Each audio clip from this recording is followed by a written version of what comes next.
So the way it works is contrast causes you to launch those rockets. When someone's rude to you, you prefer nicer relationships. When you get lost every time you leave the house, you launch rockets that are asking for more clarity, a greater sense of direction. When you aren't paid what you think you're worth, you are launching rockets of desire to be paid according to what you believe you are worth. When something happens in your world or in your government, you launch rockets of preference of the way you would like it to be. And all of those preferences are held for you, but cannot be realized by you in terms of manifestation until you consistently offer a vibration that matches them. So what it comes down to is you just can't complain about the absence of things you want and ever let them in. You have to find somehow, some way to become a closer vibrational match to the things that you're asking for. So we say, think about what you want. We'll say to our friends, what is it you want? And they'll say, I want to be over there. And we'll say, well, tell us about what's over there. Why does that appeal to you? And they'll say, because over here is so awful. And we say, well, now we're talking about over here again. Let's talk about over there. And they say, all right, I really want to get over there. And we'll say, well, tell us what's over there. What will it be like when you're over there? And they'll say, oh, it will be so much better than over here. And we say, in what way? And they'll say, well, let me tell you what's wrong with over here. And we say, well, we would really rather talk about what's over there.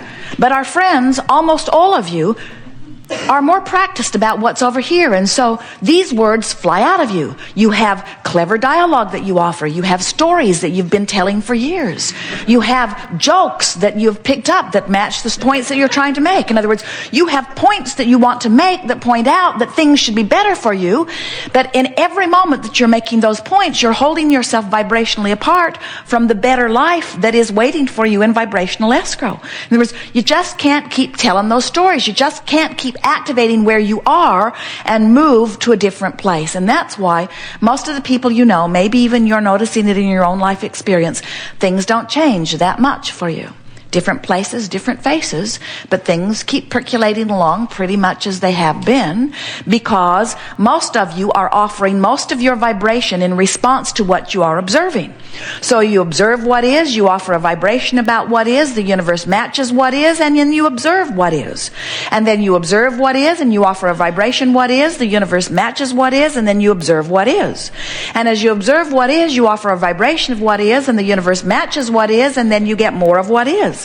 And then you observe what is, and then the universe matches what is, and then you complain about what the universe is doing about what you're getting, and then the universe matches more of it, and then you're getting the picture, aren't you? Something has to change in your approach to the way you offer your vibration. And what we're really wanting to say to you is, you have to decide that you're going to offer your thoughts in response to how they feel, not in response to how habitual they are. It would sort of be like having something that your mother cooked for you that you never liked. And now you've been out of her kitchen for years, but you still eat it every day. And someone says to you, you must really like that. And you say, actually, I can't stand it. And they say, then why are you eating it? And you say, what? Well, I eat it because I've always eaten it. My mother encouraged me to eat it, and so I just eat it. And your enlightened friend might say, why? If you don't like it, why are you eating it? And we're more or less putting that same question to you. These thoughts that feel so uncomfortable about physical decline or about inappropriateness of yourself or someone else, these thoughts that feel so uncomfortable, why do you continue to focus upon them and beat yourself up with them? Years ago, Jerry and Esther went to a comedian, a famous comedian at the time, Victor Borge. And at one point in his presentation, someone in the audience began to cough. And he called attention to it. And as he focused upon this coughing person, then another, and another, and another, and another, and another, and another, and another. Jerry had seen several of his presentations in years gone by. It was one of his normal routines. And Esther said, does he plant those people to cough? And Jerry said, no. They are real people in the audience that by the power of suggestion just begin to cough. And the more attention is focused upon it, the more coughing happens, until within a few minutes, the audience is coughing so much, it almost brings the presentation to a halt. It's a very interesting thing. power of suggestion is nothing more than an activation of vibration that calls forth within you things that are already present within you. So if you have been thinking thoughts through time, and then someone else who is now thinking the thought is commenting on the thought, and so now you're both thinking the thought together and having the exposure to the thought together, this thought is a more activated thought, and the likelihood of this thought being activated again is now greater than it was even before this activation. So these activated thoughts, we really want you to focus upon that word. An activated thought is nothing more than something you're giving your attention to, which is for the time of your attention activated. But the more often you activate a thought, then the more easily activated it is until it becomes a dominantly activated thought. And a dominantly activated thought is nothing more than a habitual thought. It's what you would call a belief. Now, people think that beliefs are factual conclusions. And maybe that's a good description of a belief. In other words, you think something's true, so you focus upon it, and as you focus upon it, you activate it, and as you activate it, law of attraction brings it to you, and you say, see, I knew it was true. And we say, everything is truth that you give your attention to for very long, because you can't give your attention to anything for very long without activating it enough that it will manifest in your experience. And so saying, I'm giving my attention to this because it's true, seems a little silly to us. That's like saying someone else focused upon something they did not want long enough that they activated it long enough that it manifested in their experience, and because it is manifested in their experience by their attention to it, then I should give my attention to it long enough that it activates and manifests in my experience. And we say, we don't understand that reasoning. That's like saying, because someone else did something that I do not want to do, I should do it too. And we know you don't mean that, and yet that's what so many of you are doing, because you are, we love you, sloppy with your thoughts.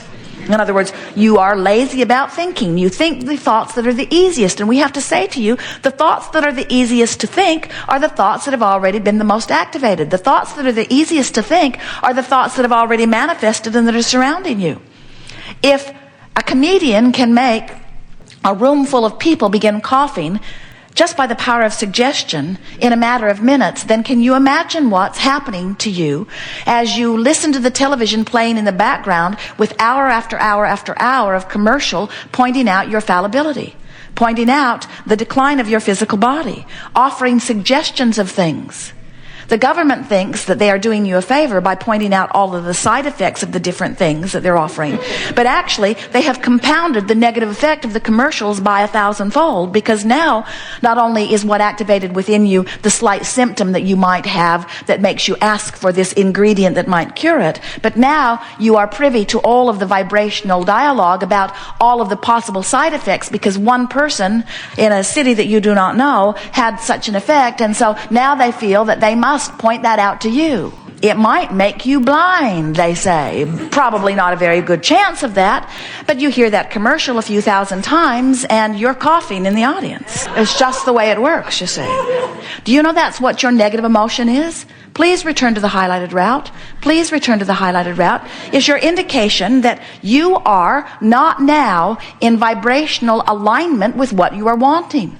As kids, did you play the game hot and cold, where somebody knew where you were supposed to go and then they gave you guidance? You're colder, you're hotter, you're colder, you're hotter as you moved closer or further from your destination. It's the same thing. Your guidance system is letting you know where you are, the vibrational relativity between where you say you want to be and what's waiting for you over there in vibrational escrow, and the thoughts that you are activating right now, which equal your point of attraction. You will never move towards something that you are vibrationally different from. So when you think about it, your vibrational escrow is full of all of the things that you've been thinking about. Some of them you want, some of them you don't want. And you can tell by the way you feel whether you're moving towards something that's going to feel good when it gets there, or whether you're moving towards something that doesn't feel so good when you get there. You know, you wake up, you're sort of ornery. You don't take time to think thoughts of appreciation. You just go with the flow of ornery. You were overwhelmed when you went to bed, and you feel a little overwhelmed when you wake up. And then in that vibration, one of your kids does something that is even compounding the irritation. And before you know it, you're announcing to yourself, this is going to be another one of those days. And we say, those are the kinds of days or moments that are moving you toward a manifestation that when it gets there, you're not going to like it. And when it gets there, you're going to say, if you've not been aware of your vibration, where did that come from? Just came out of the blue, you say. And we say, no, never. You were moving incrementally before it. Now, we will say to you, and this is really worth making note of, 99.99% of every creation is complete before you see physical evidence. So you're filling your future full of all kinds of things, but you can tell by the way you feel which of those things you're moving toward that are going to please you when you get there, and which of those things that you're moving toward that are not going to please you when you get there. So our encouragement to you is to make a decision today. We'll wait for you. It's all right. Just open it up. She's trying to be very quiet, but it's not possible with that paper, is it? No reason to feel uncomfortable. There is only love and slight annoyance here. No annoyance. So when you realize that what's unfolding in your vibrational future is shown to you by the way you feel, then you reach a place where you really want to say, it matters how I feel. And when you make that decision that it matters how you feel, now you've activated your own personal guidance. Now, you're never going to be lost in the desert again. You're never going to be disoriented again. We don't want you to fear your thoughts. You live in an environment with enormous latitude, on the brink of magnificent creation, on a platform that is based in well-being. In other words, it's not even a 50-50 chance that things will go bad for you. It's almost a sure thing that things will go wonderful for you. In fact, your legacy is one of well-being. It takes a lot of vibrational discord to go far from where you think you want to go. And you know what mixes you up about this? You see people create things like maybe a friend will die. And you think, most of you who don't want to die or don't want to die yet, you've accepted that you will, but you don't want to do it ever. Most of you. And so most of you, as you see someone else create something that you would not want to create for yourself, you almost automatically assume that they didn't want to create it either, and therefore it was a bad thing that happened to them, and therefore it must have been miscreating. And you just don't know that. You cannot know the vibrational relationship between what anybody else wants and where anybody else is. And when you try to factor in their opinions about this and that and the other, you lose your place. That's why so many people have lost track of their journeys. It's why so many people, you have this incurable disease, somebody gives it that label, and the only reason they call it incurable is because they haven't seen a cure for it. Well, who are they who gets to decide the vibrational relationship between where you are and where you want to be? What anybody else has done with their vibrational relationship has nothing to do with you. The facts or the evidence of what anybody else has created about anything has nothing to do with you. How did they convince you that it has something to do with you?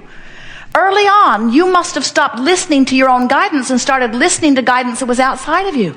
And the problem with that is they're not all that interested. They can't stay undividedly focused upon you and the elements of your experience. You want them to. You expect them to. That's the reason that so many of you are resentful of your own parents. You ask the impossible of them. You wanted their undivided attention, and they could not begin to give you their undivided attention. No one can. But source energy gives you its undivided attention. And its undivided attention is a vibration of well-being. And when you deviate from the undivided attention of source energy into a thought of unworthiness, or into a thought of not enoughness, or into a thought of inferiority or insecurity, those emotions that feel so awful to you are your evidence that you have deviated from the undivided thought of source energy. Source energy loves you no matter what, you see. Source energy expects good things for you no matter what. And when you focus other than that and beat the drum of something long enough that you activate a vibration within you where you don't let the well-being in that you want and deserve, then you vibrationally deviate from your source. But your source never forsakes you. Your source, it never lets go of you. Your source never stops focusing upon you. But sometimes you get out of range. You would never, well, maybe you would. You don't look at people who are sick and feel guilty that you have not given up some of your wellness for them, do you? You never say, I've been well for so long, I think I'll be sick for a while, so that somebody else can be well. You don't see that as any relationship. You don't think that there's a pile of wellness and you're using up more than your fair share. Instead, you accept that your relationship with wellness and somebody else's relationship with wellness is your own individual thing.